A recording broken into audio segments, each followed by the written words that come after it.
Ed Sheeran might be the most formulaic songwriter alive, producing songs en masse, sometimes even just giving #1 hits away to other artists. But he's been sued for plagiarism. He's been accused of writing the same song over and over again, and yet he's one of the most played musicians in history. But if it's that easy, why doesn't everyone do it? Well, when you break this formula down, it does have a common theme.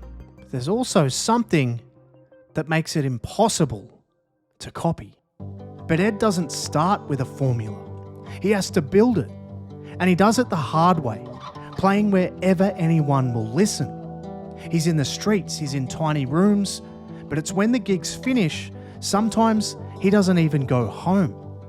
He'll sleep on friends' couches, sometimes even the couches of strangers who had watched him play that very night.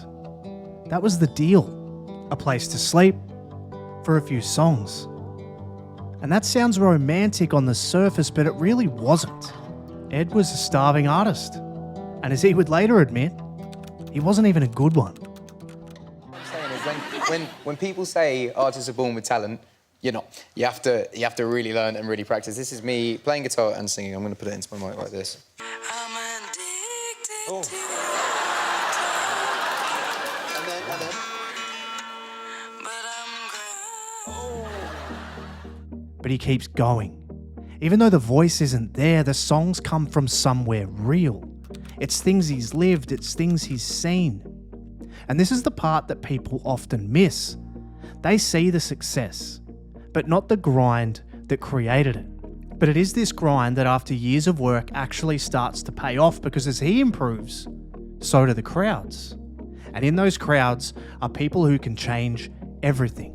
Like a man with a YouTube channel who would actually go on to become one of Ed's closest friends. There's been many artists I've discovered and tapped into early through the SPTV platform, but one of the most recognisable would probably be Ed Sheeran, who's just his debut single's just gone out at #3. They say she's in the class 18, stuck in her daydream. Been this way since 18, but lately her face seems slowly sinking, wasting. These songs start connecting. It's things people actually recognise. It's things they've been through. They're simple songs. They're direct, but they're about real life. But nothing about Ed's life is normal anymore. Because while trying to break the US market, he goes from playing A-Team to meeting an A-list celebrity in Jamie Foxx. And after just one appearance on Fox's radio show, he actually takes him in. So he started, I said, listen, I know you don't have anywhere to go, just chill here. I was giving him food. My daughter was like, who do you have over here now? Because I would always have people, I would always champion the artist. Yeah. And so I said, listen, man, I think you got the goods, but I got to check you out, though. Different country, same routine. Play, write, repeat. But even more people see it early, like hugely influential Australian promoter Michael Gudinski, who after being one of only a few people at Ed's first performance Down Under, not only believes in the songs and their connection with people, but he sees the potential that Ed can scale from small rooms to massive arenas quickly. But while new people enter and everything around him changes, one thing never does, and that is that the songs always come from his own real-world experiences. A world that is about to expand beyond belief, because he gets the chance to go from medium venues and festival appearances to opening for one of the largest acts on the planet. He opens up for Taylor Swift on the Red Tour, but he brings the same setup. It's the same approach, it's the same music, but on a bigger stage. But speaking of bigger stages, it's around this time that Ed writes a song that not only resonates on the stage, but in people's lives. So honey, now take me into your loving arms. This takes Ed into new territory. The tour gets bigger, the arenas get more ambitious, and none more than Wembley. It's a childhood dream becoming a reality. And he does it all with a guitar and a loop pedal. Not as a gimmick, but as proof that this works on any stage. And at the center of it is the songwriting. Thinking Out Loud turns into something more than just a hit. It becomes part of people's lives because it's played at the most important times. It's at weddings, for first dances. It's during moments people actually remember. And yet, at the height of his career, he just keeps churning out hits. So many that he's giving them away. You broke my heart, oh girl, for goodness sake.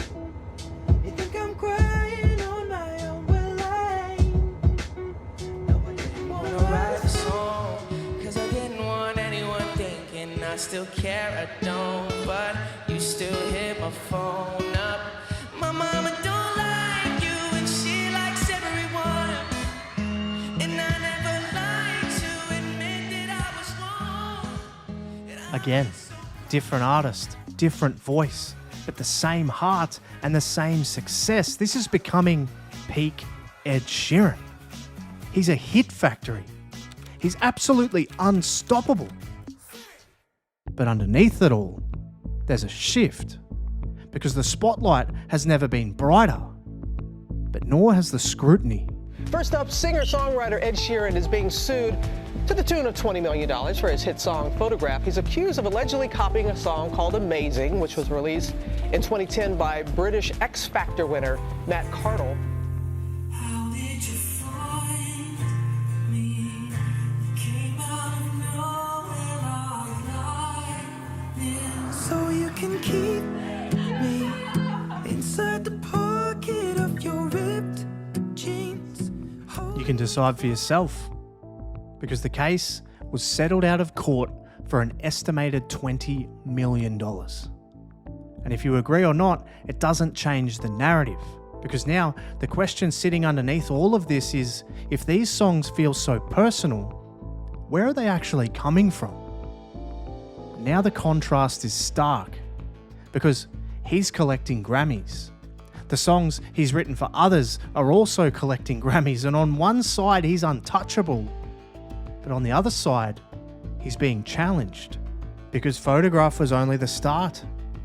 Now there's more lawsuits, including Marvin Gaye's estate suing him for Thinking Out Loud being too similar to Let's Get It On.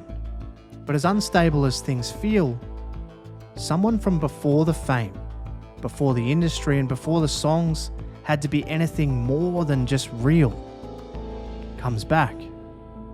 He reconnects with Cherry Seaborn, a girl he's known since high school, and for the first time in years, there's something actually pulling him away from the grind.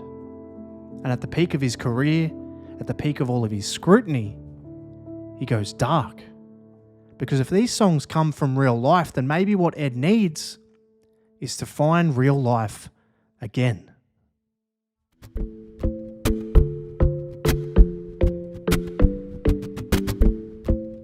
Divide lands, and it doesn't divide at all. It opens everything up. The shows get even bigger. Not just at home now, everywhere. Stadiums replace arenas all over the world, and in Australia, it hits another level. Just like Michael Gudinski saw coming all those years ago. He's done it again. He breaks records everywhere. Hit after hit after hit, and playing the biggest shows of his life. More people connect with him than ever. He's perfected the formula. But what exactly is this formula? Is it the same chord progressions? Is it because of his repetitive hooks? Is it the similar tempo and rhythm? Or perhaps it's something far more simple. Because the copyright lawsuit involving Thinking Out Loud is still rumbling on, and that question of is he borrowing too much won't go away.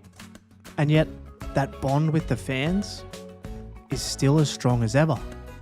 He's still played at landmark moments in people's lives.